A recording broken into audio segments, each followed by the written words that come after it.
Bonjour à vous, ici Michel Nachez. Bienvenue sur mon podcast aux frontières de l'anthropologie. Je continue la lecture de mon livre Les états non ordinaires de conscience, paru chez Marabout. Nous abordons le chapitre de la vision. Kabir Efidali est docteur en ethnologie et cinéaste. Son film L'Aile Solma a été primé par le Musée de l'Homme à Paris. De 1981 à 1984, il est au Burkina Faso et il y fait le travail de recherche devant déboucher sur sa thèse de doctorat. Pour cela, il entre en contact avec Barquier, voyant guérisseur à Ouagadougou. Barquier prétend détenir une véritable connaissance qu'il nomme le bangré, et il accepte de la révéler aux chercheurs. Voici ce que dit Kabir. Je m'attendais à découvrir quelque chose d'original, et je m'étais intellectuellement préparé à rencontrer des faits étranges. Mais très vite, j'ai été dépassé par les événements. Les bouleversements ont succédé aux bouleversements, et j'ai abouti dans un monde où tout devenait de plus en plus impalpable, jusqu'au jour où j'ai réalisé que le but de Barquier n'était pas de me montrer le bangré, comme je l'avais cru, mais de m'amener à l'expérimenter par moi-même, car il n'avait pas le choix. Le bangré n'est pas la simple somme de l'expérience d'un guérisseur, mais constitue une véritable essence qui concerne les facultés humaines. Fin de la citation. Kabir, donc, reçoit une sorte d'enseignement du bangré, en partie à travers ce que lui dit Barquier, mais surtout à travers ce qu'il voit, vit, expérimente sous la guidance du guérisseur. Ainsi, pendant environ 2 ans, Kabir assiste à de spectaculaires guérisons, participe à des rites et en pratique par lui-même sur les indications de Barquier. Et il se transforme, il évolue. Le jeune scientifique épris de sciences exactes découvre un autre ordre de réalité et d'autres moyens d'action sur le monde que les seuls moyens matériels. Barquier insiste beaucoup pour qu'il sépare en lui les deux connaissances. La première, celle du bangré, où la vision est un acte de perception fondamentale, c'est-à-dire l'acte de voir des choses que le commun des mortels ne voit pas, et deuxièmement, cette autre connaissance qui permet de travailler le fer et de fabriquer des avions, c'est-à-dire la science occidentale. La vision donnée par le bangré est ce qui permet à Barquier de détecter les causes de la maladie de ses patients et de savoir comment agir pour les guérir. Cette vision ouvre aussi à la connaissance du passé et de l'avenir. Le voyant guérisseur en dit « Ce que je vois n'est pas quelque chose de compliqué qui existe dans le passé ou le futur. C'est quelque chose qui n'existe que quand je le vois. Dans le bangré, il n'existe ni présent ni futur. Quand tu vois, tu embrasses le temps. Pourtant, le bangré permet de deviner le passé et de prévoir le futur. » Fin de la citation. Mais Barquier dit aussi « Le bangré est absent des mots que prononcent les humains. Autrement dit, le langage ne peut en aucune manière décrire ou communiquer pleinement cette connaissance-là.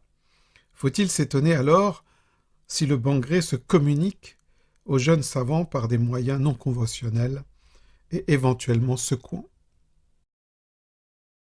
Le 19 novembre 1982, Kabir prépare ses cours dans le cadre de la coopération. Il enseigne à l'Institut du cinéma de l'Université de Ouagadougou. Il est assis à sa table de travail. Il y a un fond musical et il est presque 23 heures. Subitement, il a l'impression de sentir une présence dans la pièce. C'est alors, raconte-t-il, que j'ai vu Barquier debout près d'un des fauteuils. Je suis resté, me semble-t-il, un long moment à le regarder, interloqué, immobile, incapable de réagir. Puis je me souviens d'avoir fermé les yeux. C'est alors seulement que j'ai réalisé que quelque chose d'anormal était en train de se produire, car bien que ses paupières étaient closes, l'image de Barquier subsistait en impression rétinienne presque aussi nette.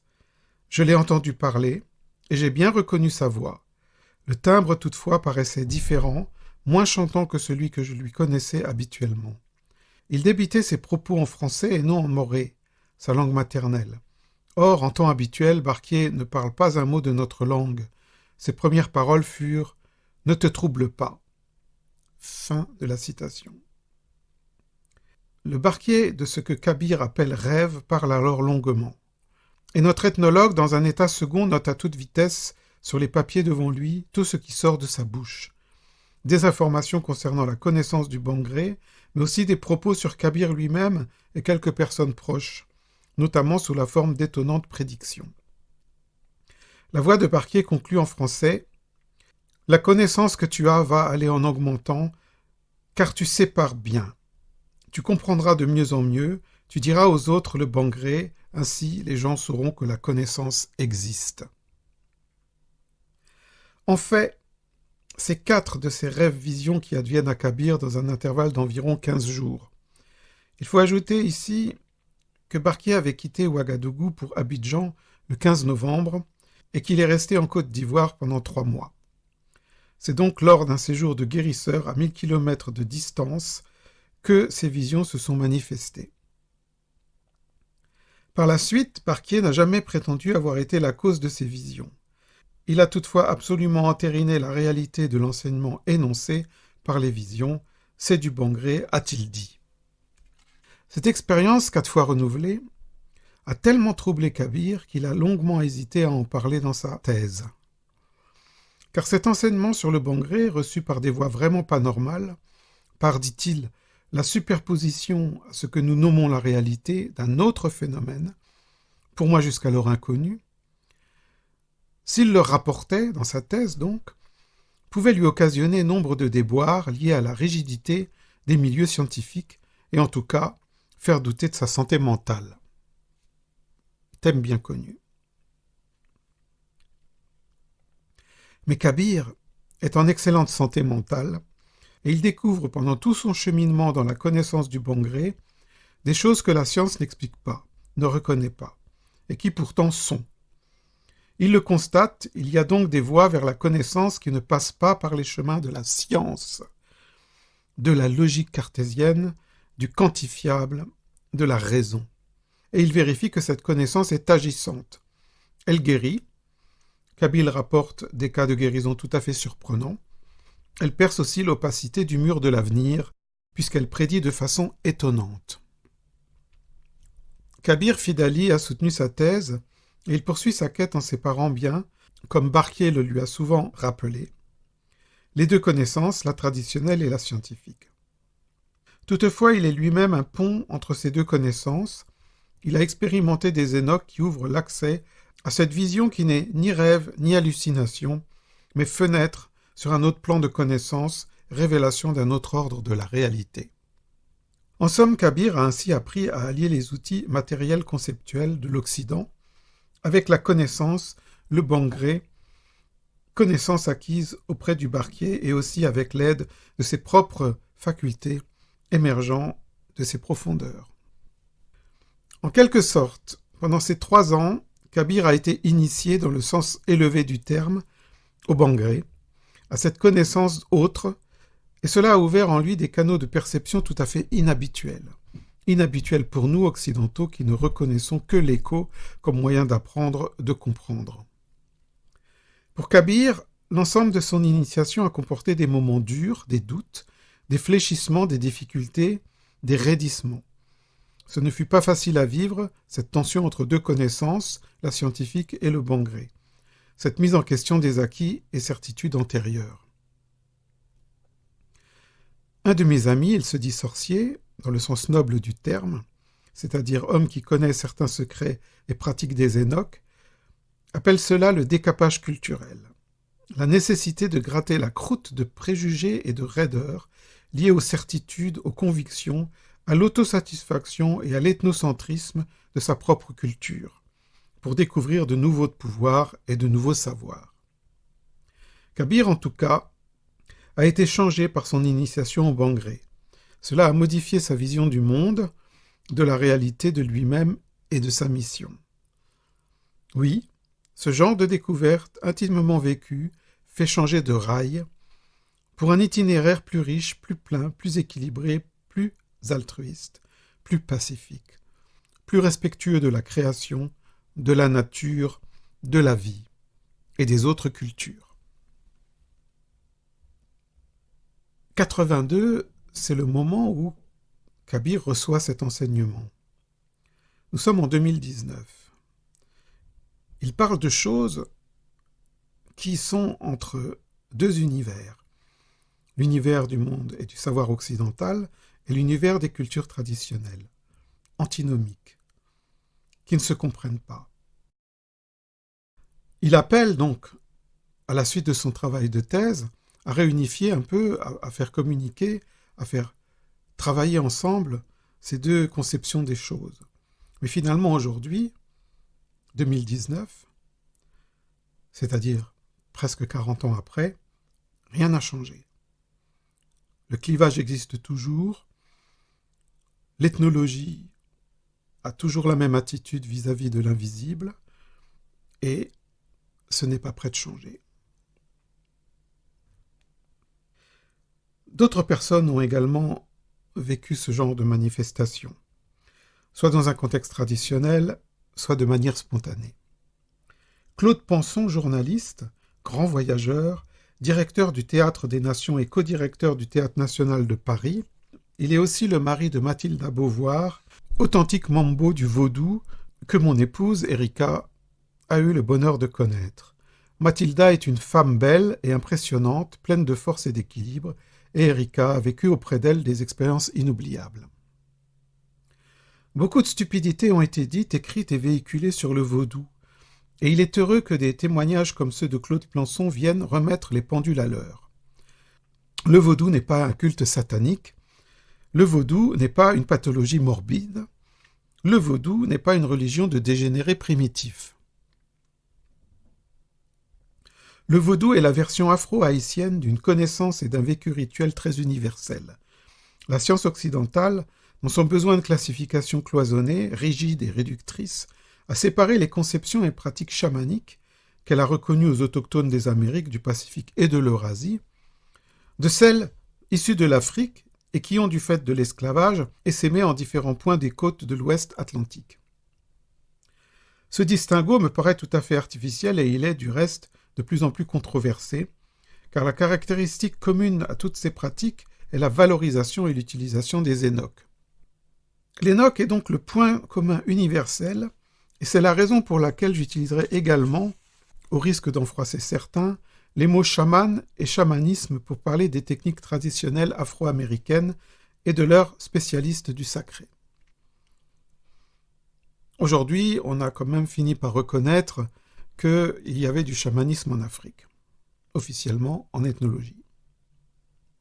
Ainsi, ces énoques que sont le rêve, la vision, la transe, avec voyage ou possession, sont dans le vaudou, dans la santeria cubaine, le candomblé ou la macumba brésilienne, des clés incontournables, tout aussi incontournables que chez les aborigènes d'Australie, les Indiens d'Amérique, les cultures traditionnelles d'Asie et jusqu'à l'Europe nordique encore aujourd'hui.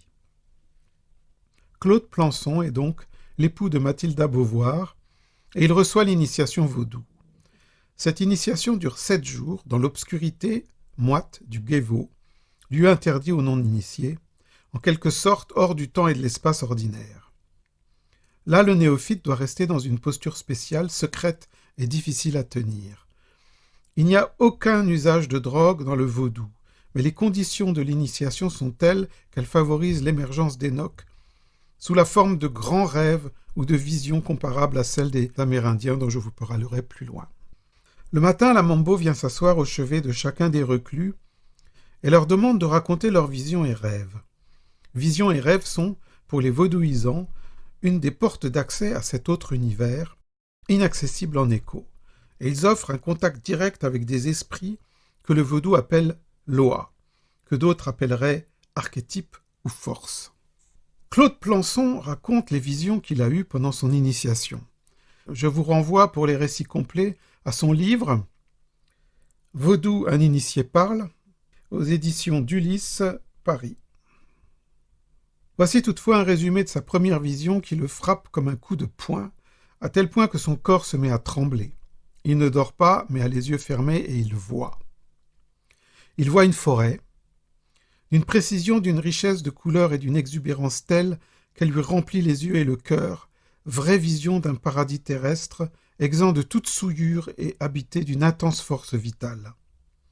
Claude dit de cette vision qu'elle est au-dessus de tout ce que peut imaginer l'imagination la plus exaltée. Cela n'a ni l'incohérence des rêves, au contraire, il avait l'impression d'entrer pour la première fois peut-être dans la réalité. Ce point est très important. Beaucoup de personnes disent quand elles rentrent dans un état de conscience modifié, non ordinaire, que c'est plus réel que la réalité. C'est un point à retenir, ne l'oubliez pas. Il ouvre les yeux, l'image persiste, légère, légèrement moins éclatante, et pour en profiter pleinement, il referme les yeux. Dans sa vision, Claude marche dans ce lieu magique et parvient à un arbre plus grand que tous les autres, allant vraiment de la terre au ciel, et il touche le tronc immense de l'arbre roi, produisant tous les fruits et toutes les fleurs. Puis, il parvient à une petite habitation sur le fronton de laquelle il lit Don Juan. Lorsqu'il raconte cette vision ineffable à la Mambo, celle-ci sourit et hoche la tête. « Et tu n'as pas compris ?» Non, il n'avait pas compris. Il avait seulement éprouvé l'impression la plus exaltante de son existence. Tu as vu l'arbre et la maison du Seigneur Jean. Il t'a fait la grâce de te montrer sa force et sa splendeur. Tu songeras désormais à lui bien souvent. Car il a encore beaucoup de choses à t'apprendre. Peu à peu, tu comprendras que tout était dit dans ta vision. La deuxième vision a lieu quelque temps après et elle se manifeste de manière tout aussi brutale et inattendue que la première. Une nouvelle personne est là et regarde le néophyte. J'avais devant moi, présente, la grande déesse mère, à qui les hommes ont donné bien des noms, mais qui est toujours la même, qu'on appelle Vénus, Astarté, Cybèle, Isis, Artémis, Erzulie ou Notre-Dame. Et dans ce visage immense dont les yeux le fixent passe tout l'amour du monde et toutes les formes possibles de l'amour. Amour filial, tendresse maternelle, passion dévorante, désir sexuel, adoration. Tout cela, non pas alterné, mais intimement mêlé, montrant clairement qu'il s'agissait de la même chose, qu'il n'y a que des nuances entre l'amour de Dieu et l'amour d'une femme, entre le plaisir érotique et la tendresse la plus pure. J'avais l'impression d'avoir affaire non pas à une femme, mais à toutes les femmes, et à travers elles, à la création tout entière. Puis, les grands yeux de l'apparition se fermant, et le visage disparaît. Claude Plançon ajoute « À cet instant, j'aurais tout donné, y compris ma vie, pour la conserver encore un instant, mais j'étais seul. » Claude Plançon, comme tous les initiés de rites à mystère de tout temps, a ainsi fait l'expérience d'Enoch, qui ont fait de lui un autre homme. Et cela a incliné sa vie, son action, et son regard vers des voies faites d'équilibre, de respect, de tolérance, d'ouverture et d'amour pour la création entière, pour la vie. Comme dans toute expérience d'initiation traditionnelle, l'être de l'initié a été profondément modifié. Claude a pu voir, percevoir, saisir intuitivement ce que l'intellect rationnel en écho ne pouvait lui montrer. D'autres dimensions, des réalités plus riches, plus pleines, plus signifiantes, force, énergie, esprit, symbole, archétype, quels que soient les mots, les noms que l'on peut employer et qui ne peuvent jamais en rendre la substance et la charge émotionnelle. Cet Enoch qu'est la vision est une des composantes de l'initiation. Le néophyte fait l'expérience d'un nouveau sens, comme un sixième sens, qui lui montre une autre réalité. Ses yeux s'ouvrent sur une autre dimension que celle du monde ordinaire. Cette vision est exaltante, formatrice et transformatrice. Elle contribue à créer un être nouveau. L'initiation, c'est toujours aller du moins vers le plus, c'est toujours un agrandissement, une croissance, une révélation. C'est toujours l'accès à une compréhension du monde différente, recadrée, plus riche, plus pleine, plus exaltante, plus haute. Être initié, c'est nécessairement être changé. Les actes, les conceptions et les œuvres postérieures sont dans la logique de l'initiation et sont différentes philosophiquement de ce qu'ils étaient auparavant. Les conséquences de ce changement ne s'imposent pas forcément comme une révélation brusque. Elles s'implanteront même le plus souvent progressivement, comme une compréhension qui se met en place, imbrique ces éléments pour finir par faire un tout cohérent, plus harmonieux, un vécu qualitativement supérieur à ce qui précédait. Pour donner une image concrète, l'initiation, c'est comme la manœuvre d'un aiguillage qui fait passer le train d'une voie sur une autre. Sans l'initiation, l'homme continuerait sur la même voie. Après l'initiation, il poursuit sa route sur d'autres rails dans un paysage qu'il comprend mieux. Il contrôle également mieux sa lancée, car il peut avoir recours à des sources d'énergie, des savoirs et même des aides auxquelles l'initiation lui a donné un accès. Ces sources d'énergie et ces aides peuvent, selon l'interprétation qu'on leur imagine, être extérieures, esprit par exemple, ou intérieures à l'homme, ressources profondes, inconscients. Mais en tout cas, il y a toujours là un plus.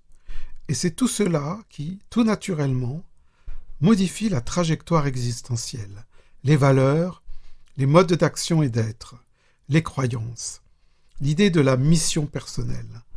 Le train se meut alors dans un paysage qui progressivement devient de plus en plus différent de celui que traversaient les autres rails, ceux qui ont été abandonnés par l'action sur l'aiguillage. L'initiation peut s'opérer, dans sa logique rituelle et sociale, sous la direction de l'homme ou de la femme qui sait. Ou bien elle peut être spontanée, c'est-à-dire mise en place par le moi profond ou l'inconscient, ou encore les ancêtres ou les esprits. Et nul ne peut dire, en toute certitude, qui, quoi, lance le processus d'une telle initiation spontanée.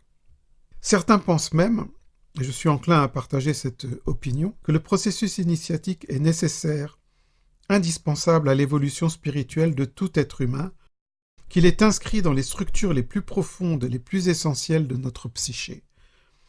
Pour les cultures traditionnelles, un être humain qui n'a pas actualisé en lui un processus de quelque manière est incomplet.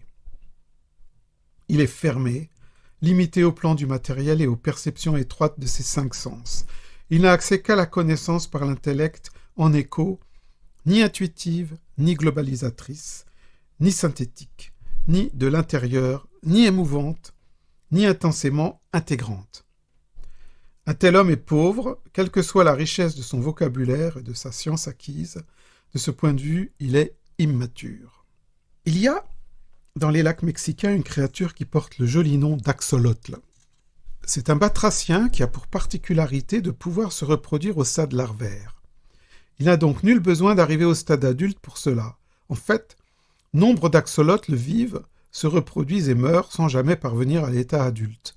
Cela s'appelle la néoténie.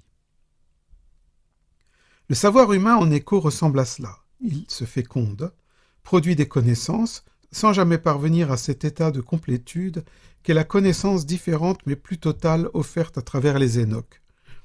C'est cette autre connaissance qui rend évidente l'idée de la communauté d'être de l'homme avec l'ensemble du créé, et qui lui fait intégrer sa place et son rôle dans la symphonie de la vie. La science en écho est un des moyens majeurs pour connaître, c'est clair, et elle est estimable pour cela. Mais il faudrait y adjoindre la connaissance en Enoch pour que la compréhension du monde se complète et davantage encore se vive. Le processus initiatique, en tant qu'étape nécessaire à la croissance spirituelle, semble vraiment indissolublement lié à la nature même de l'esprit humain. Les différentes cultures du monde ont habillé l'initiation de diverses manières, mais l'essence même de l'initiation est identique partout et toujours. Et partout et toujours, l'Enoch a une partie fondamentale à jouer dans la prise de conscience d'une réalité plus vaste, dans la révélation d'une autre réalité. Il n'est donc pas étonnant que des Enoch à structure initiatique puissent se manifester de manière spontanée. Nous verrons plus loin que des OBE, des NDE, donc Out of Body Experience, sortie hors du corps, NDE, Near Death Experience, expérience de mort rapprochée, certains grands rêves aussi, selon l'optique jungienne, et des visions, vécues spontanément par des occidentaux, ont également des caractéristiques qui sont celles de ce processus initiatique, par leurs puissants effets de transformation de toute la suite du vécu. En fait, dans une culture comme la nôtre, l'initiation, ce processus de croissance à la fois psychologique et spirituelle, qui engage, colore toute la suite de la vie, n'est plus actualisé que par des ersatz, tels que communion, examen, bizutage. Sans aucun impact sur ces dimensions de l'être. L'homme d'Occident est donc livré à lui-même pour se développer et grandir. Il lui reste le choix de l'axolotl, vivre puis mourir immature spirituellement, ou devenir adulte. Ce choix appartient à chacun. Et lorsque la vision ne se produit pas d'elle-même, spontanément, comme chez certains, il est toujours possible de chercher comment expérimenter ces Énoques qui ouvrent les portes. Les portes de quoi? Ouvrir les portes. Initier. Entrer à travers des Énoques en communication avec d'autres dimensions, voilà un savoir que nous avons perdu, mais que les cultures traditionnelles connaissent toujours. Les Indiens d'Amérique, par exemple, savent toujours l'importance de la vision pour devenir des êtres humains complets. C'est dans ces visions que l'Amérindien recherche la connaissance de ce qu'il est, de sa place dans le monde, de sa maison, de sa mission et de l'œuvre qu'il a à accomplir. Sa vision lui apprend qu'il est un membre de la grande famille du vivant, enfant de la création au même titre que le rocher, la plante, l'animal, le vent et les étoiles, auxquels il est apparenté. De la puberté jusqu'au grand âge, chaque fois qu'il a besoin de force, d'inspiration et de sagesse, l'Amérindien traditionnel se retire en un coin reculé, sur une terre sacrée, et il y espère la vision. Il s'est préparé, il s'est purifié, il a jeûné, et il est seul à présent, sans nourriture et sans eau, seul sur sa mère la terre et sous le regard des esprits. Il chante les chants sacrés et il prie pour que lui vienne la vision. Lorsqu'elle se manifeste, la vision est, comme dans l'initiation vaudou, à la fois un ébranlement de tout l'être, une révélation, une transformation et un absolu bonheur. Tashka-Houchté, grand voyant guérisseur Sioux Lakota, nous raconte sa première vision. Il a 16 ans, il est seul pour 4 jours et 4 nuits dans la fosse de vision et il a très peur. La hutte de sudation m'avait préparé à mon ascèse de voyance, et même alors, 1 heure plus tard, la peau m'en cuisait toujours, et on aurait dit que j'avais la tête vide. Peut-être était-ce bien ainsi, peut-être était-ce faire place à des intuitions nouvelles. Il fait nuit. Les ténèbres semblent le couper du monde extérieur et de son propre corps. Il a l'impression de sentir la présence de tous les hommes et de toutes les femmes qui, avant lui, avaient ici espéré qu'était la vision qui leur donnerait leur identité, qui les guiderait. Et voici la suite du récit de Tashka-Houchté. Soudain, je sentis une présence irrésistible. Là, dans mon antre étroit, à mes côtés, se tenait un grand oiseau, et cet immense oiseau voltigeait autour de moi comme si le ciel lui appartenait. Cette impression était si forte que j'en tremblais. Je ne cessais de sentir les ailes de l'oiseau qui me frôlaient. Peu à peu, je percevais une voix qui voulait entrer en communication avec moi. C'était le cri d'un oiseau, mais laissez-moi vous dire, je commençais à le comprendre un peu. Je fus, d'un coup, transporté dans les airs, parmi les oiseaux. La colline et sa fosse de voyance se tenaient incroyablement loin au-dessous de tout. Je pouvais même baisser les yeux vers les étoiles et voir la lune proche, à ma gauche. Une voix me disait « Tu te sacrifies pour devenir voyant guérisseur. Tu en seras un le moment venu. Tu enseigneras ceux qui, à leur tour, le deviendront. » Puis le jeune homme, dans sa vision, voit son arrière-grand-père Tashka-Houchté, le vieux chef serboiteux. Il comprend alors qu'il doit prendre ce nom et il en conçoit une joie indicible. Ce jour-là, au plus profond de son être, il sent que Nagi, qui pour les Sioux est l'âme ou l'essence même de l'être, se tient en lui. Je le sentais se répandre dans mon corps, m'inonder. Cela, je ne peux pas le décrire. Mais j'en suis pénétré jusqu'au plus intime de mon être. J'étais sûr désormais de devenir Wichachavakan, un voyant guérisseur. Je me repris à sangloter, mais de joie cette fois. Je n'aurais pas pu dire combien de temps je m'étais tenu sur cette colline, 1 minute ou le temps d'une vie. Puis, il sent une main sur son épaule, on vient le chercher. C'est 4 jours et 4 nuits en réalité, que Tashka-Houchté resta dans la fosse de voyance cette fois-là. Le Medicine Man écouta son récit et lui déclara que sa vision l'avait transformé d'une façon qu'il pourrait comprendre progressivement. Tashka Ushte devint un des plus grands chamans contemporains de la nation Sioux. Il est mort en 1976, ou plutôt il est alors parti pour le monde des esprits. « My father is gone to the spirit's world », nous a dit son fils et successeur Archify Limdir, auprès de qui Erika et moi avons passé quelques-uns des plus beaux moments de notre vie. En 86, il nous a mariés selon le rite Lakota. En 87, il a donné un nom au bébé nouveau-né d'une de nos amies. De 84 à 88,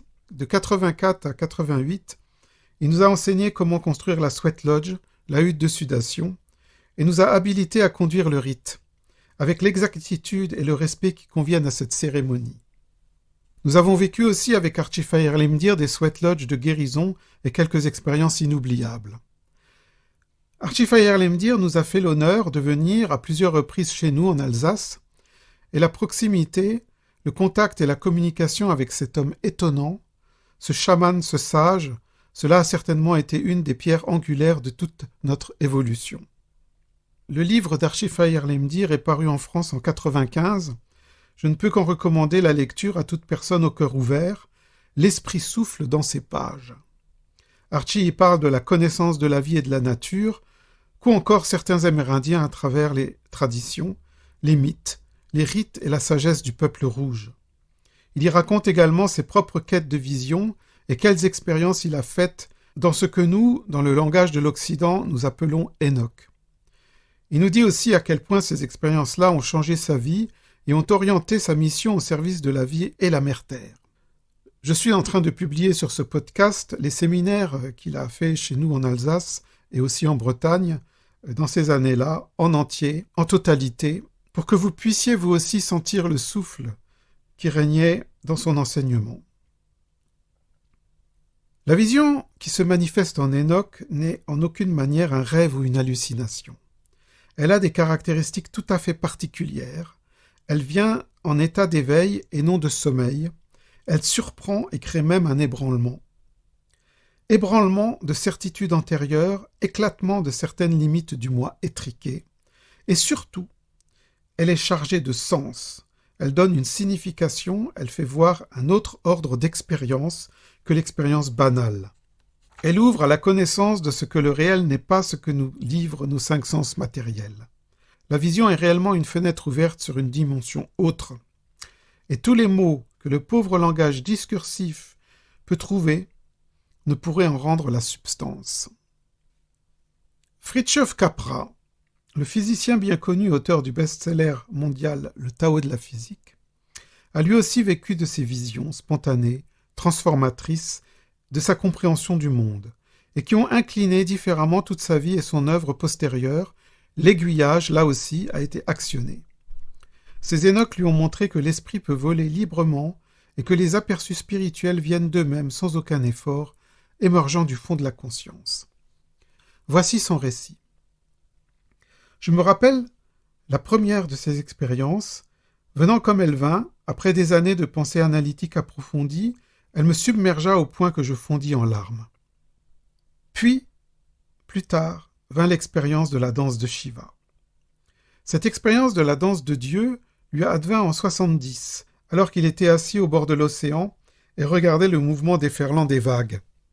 Je pris soudain conscience de tout mon environnement comme étant engagé dans une gigantesque danse cosmique. Je vis des cascades d'énergie descendre de l'espace, au sein desquelles les particules étaient créées et détruites selon des pulsations rythmiques. Je vis les atomes des éléments et ceux de mon corps participer à cette danse cosmique de l'énergie. J'en sentais les rythmes et j'en entendais les sons. Et à ce moment précis, je sus que c'était la danse de Shiva, le seigneur de la danse adoré par les hindous. En tant que physicien, sa conscience en écho permettait à Fritjof Capra de savoir, scientifiquement, que toute matière est composée de molécules, d'atomes, de particules. Il dit « Tout cela m'était familier de par ma recherche en physique des hautes énergies, mais jusque-là, je l'avais seulement expérimenté à travers les graphes, les diagrammes et les théories mathématiques. Tandis que je me tenais sur la plage, mes expériences théoriques devinrent vivantes. Fritjof Capra nous dit que c'est cette belle expérience qui l'a conduit à écrire le Tao de la physique. Ce livre a initié tout un courant de pensée scientifique bousculant les idées acquises et les dogmes en place hérités du rationalisme.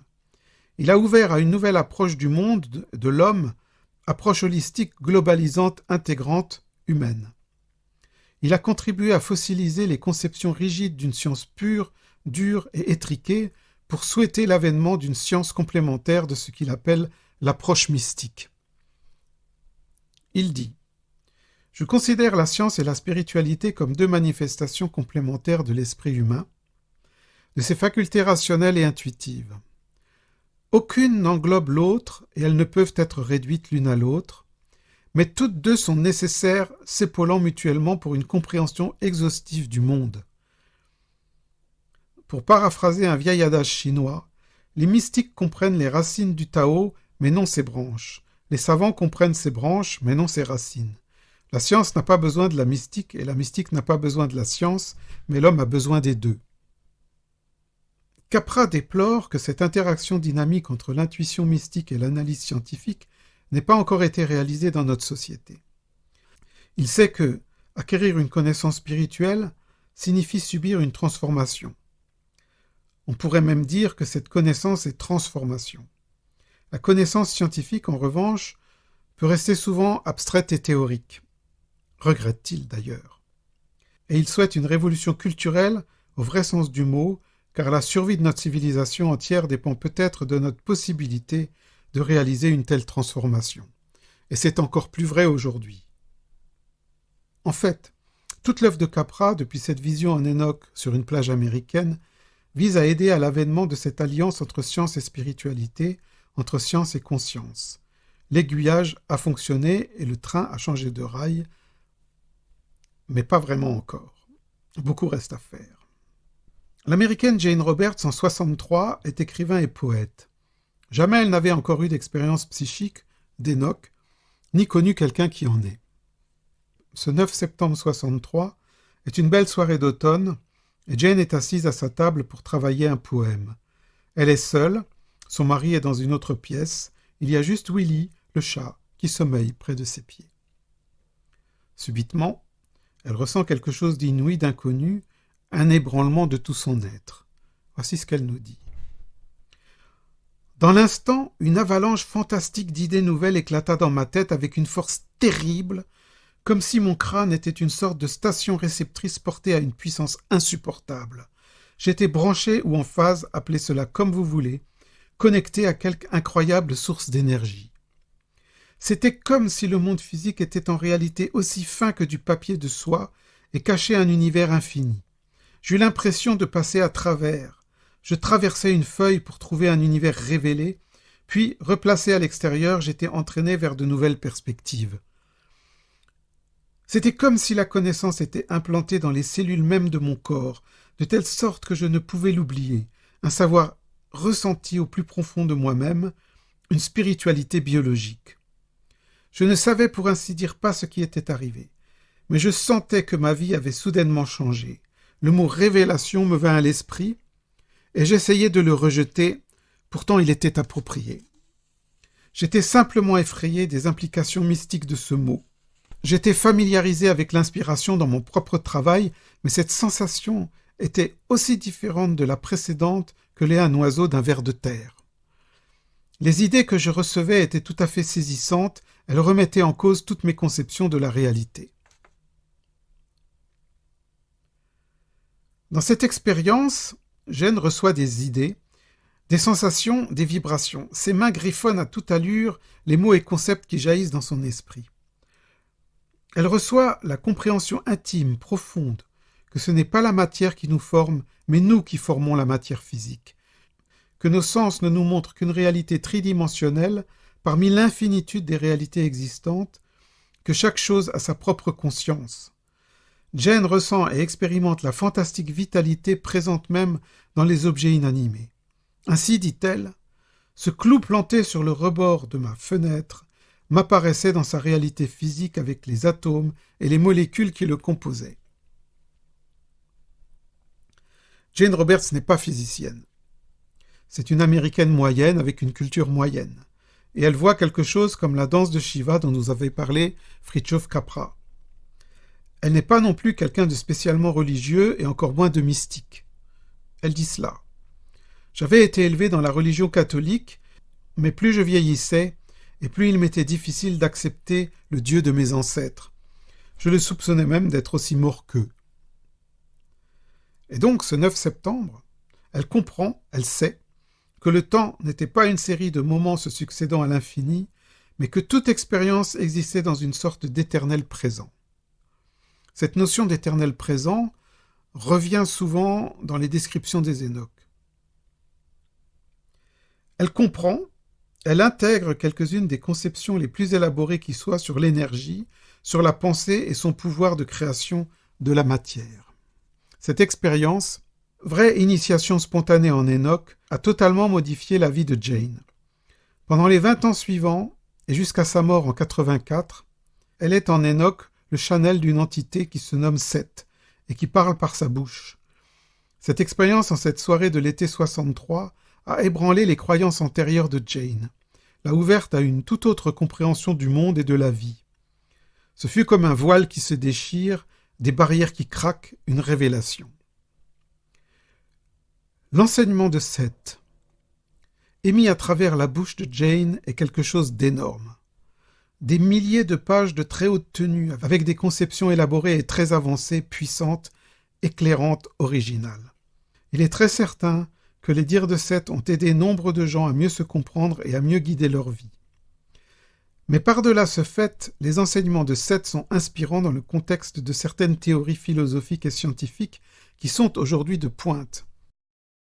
Des lèvres de notre américaine moyenne sont sorties entre 63 et 84, des choses que la science avancée des années 90 découvre. Et en fait, à l'époque, quand ça a commencé chez Jane Roberts, ces idées avancées de la mécanique quantique n'étaient pas encore vraiment développées. Elle y parle d'univers parallèles, elle parle de concepts du genre que notre esprit crée le monde, que nous avons le contrôle sur la réalité, que nous pouvons modifier les règles qui gèrent la construction du monde. Or aujourd'hui, en 2019, la physique quantique est allée aussi loin. Les théories sont maintenant telles que certaines branches de la physique quantique de pointe parlent d'un immense software que nous pouvons modifier si nous en connaissons les règles. Les concepts de théorie des cordes, de monde parallèle, de possibilité de voyager à travers le temps et l'espace sont des concepts qui sont devenus familiers. L'histoire des civilisations nous donne d'autres exemples. Le premier livre de la Bible nous décrit comment Jacob parvient en un lieu où il passe la nuit. Il est seul et il prend une pierre dont il fait son chevet. Il s'endort, il rêve, et dans son rêve, il y a une échelle appuyée sur la terre et dont le sommet touche au ciel. Les anges de Dieu montent et descendent cette échelle et l'Éternel se tient au-dessus d'elle. Genèse 28, 10 à 22. Des années plus tard, Jacob, à nouveau seul, et cette fois semble-t-il éveillé, lutte toute une nuit avec un homme, et cet homme est un ange.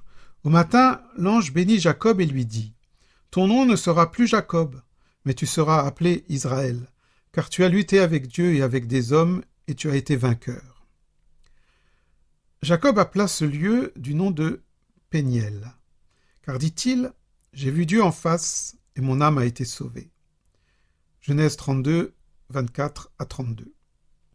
Ainsi, à l'origine du peuple d'Israël se trouvent des visions en Hénoch, et Moïse, à son tour sur le Sinaï, voit le buisson ardent et reçoit des lois. Saül, prêtre juif, reçoit une vision alors qu'il se rend à Damas pour en ramener, pieds et poings liés, les disciples de la secte de Jésus, le Nazaréen, mort sur la croix. Il veut les livrer aux autorités religieuses de Jérusalem. Comme il était en chemin et qu'il approchait de Damas, tout à coup, une lumière venant du ciel resplendit autour de lui. Il tomba à terre et entendit une voix qui lui disait « Saül, Saül, pourquoi me persécutes-tu » Il répondit « Qui es-tu, Seigneur » Et le Seigneur dit « Je suis Jésus que tu persécutes. » Acte 9, 1 à 7. Saül, sous le nom de Saint Paul, deviendra, après cette expérience, un des piliers, un des fondateurs majeurs de ce qui sera la religion dominante de l'Occident, le christianisme. Là aussi, cette vision, c'est un renversement complet, un ébranlement de tout l'être de Saül qui a engagé toute la suite de son destin et toutes les conséquences collectives que l'on sait. L'islam également trouve son origine dans la révélation reçue par Mahomet. Voici comment il raconte cet événement. L'archange Gabriel m'est apparu, portant une couverture en brocart de soie sur laquelle quelque chose était écrit, et il dit « Lis ». Je répondis « Je ne sais pas lire ». Alors il serra si fort contre mon corps la couverture que je crus l'instant de ma mort arriver. Après cela, il me relâcha et répéta « Lis ». Et ainsi je lus à haute voix, et il me quitta enfin. C'est comme si ces paroles étaient marquées au fer rouge dans mon cœur. « Ô Mohammed, tu es le messager d'Allah, et moi, je suis Gabriel. » C'est là une expérience totale, qui frappe Mahomet comme un coup de tonnerre. Il a environ 40 ans. Dans le Coran qu'il rédigera par la suite, il ne mentionnera guère ses états d'âme ou son vécu antérieur à cette vision. C'est comme si sa vraie naissance se situait là, dans la grotte où il reçoit pour la première fois la visite de l'archange. Une autre vision est également un moment clé dans son parcours. Voici le récit qu'il en fait. J'étais couché lorsque Gabriel m'éveilla. Il conduisait El-Borak, la jument d'un gris argenté, et si rapide que l'œil ne parvenait pas à la suivre dans son vol. Il me demanda de la monter. J'obéis et nous partîmes. En un instant, nous parvînmes aux portes de Jérusalem et El-Borak s'arrêta. Je descendis et l'attachai. Puis j'allai dans le temple et j'y fis la prière avec Abraham, Moïse et Jésus. Lorsque la prière fut finie, je remontai sur El-Borak et rapide comme l'éclair, nous allâmes au premier ciel. Là, Gabriel frappa à la porte. « Qui est là ?» entendis-je. « Gabriel. »« Qui est ton compagnon ?»« Mahomet. »« A-t-il reçu sa mission ?»« Oui, il l'a reçue. »« Qu'il soit le bienvenu. » La porte s'ouvrit, et Gabriel me dit « Voilà Adam, ton père, va le saluer. » Je fis cela, et Adam me rendit mon salut, puis il dit « Que le ciel accomplisse tes vœux, ô mon fils, ô le plus grand des prophètes. » Après cela, Mahomet parcourut les 7 sphères célestes et alla jusqu'au trône de Dieu. Cette grande vision est indiscutablement à la source de l'œuvre du prophète. Pour l'islam mystique, le soufisme et le chiisme, elle est le prototype de l'initiation suprême à laquelle aspire le musulman. Elle a fait du chamelier anonyme qui gardait des moutons dans le désert le fondateur d'une religion majeure, et la face du monde en fut changée. L'accès volontaire à cette Enoch qu'est la grande vision semble difficile en dehors du contexte initiatique d'une culture traditionnelle. En tout cas, dans notre culture occidentale, non seulement rien n'existe qui puisse favoriser son émergence, mais il y a fort à parier que d'aucuns ont pu se retrouver en hôpital psychiatrique par suite de l'incompréhension de la société en face de tels phénomènes. Sainte Thérèse d'Avila elle-même a été à 2 doigts d'être brûlée vive comme sorcière pour ses visions extatiques.